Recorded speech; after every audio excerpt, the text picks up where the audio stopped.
Imagine this. A backpacker from Europe spends several weeks with an indigenous community.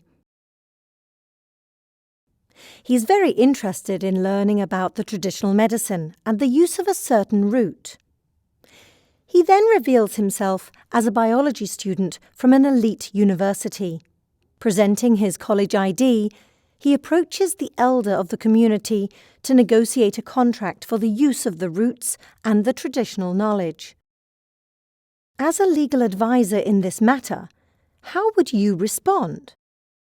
Certainly, you would tell the student that his college ID is not sufficient proof of legal authority to negotiate an ABS contract. But what if, a few days later, the student presented a letter from his university department head entitling him to negotiate on behalf of the university? Would that settle your concerns? One of the essential preconditions for any negotiation of an ABS contract is knowing that you are talking to the right person. But what exactly entitles a person to negotiate and sign an ABS contract? The negotiator needs to have the legal authority to bind his entire organization or company through his or her actions.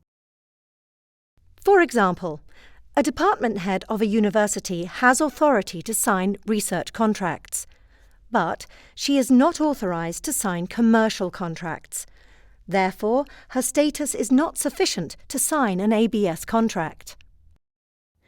In this case, you would still need to identify the right person within the university to sign the contract.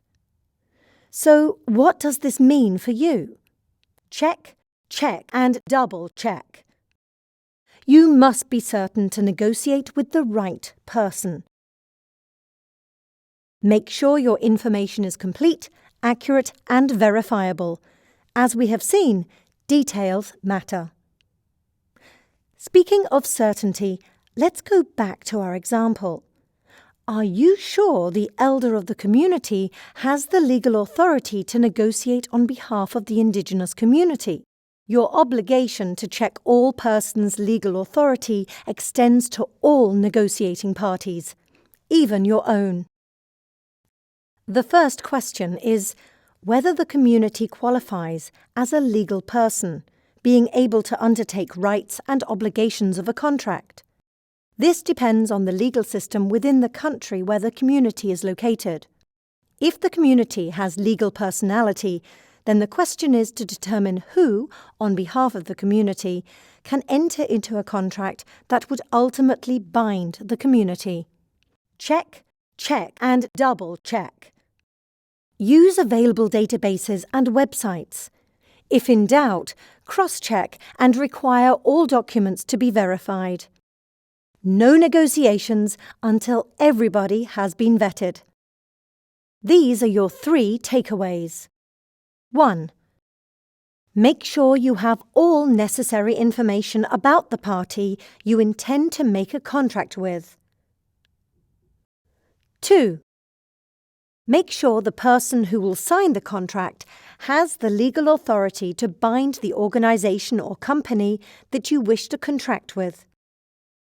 3. Only engage in negotiations after you have checked all information and can confirm 100% you are dealing with the right party.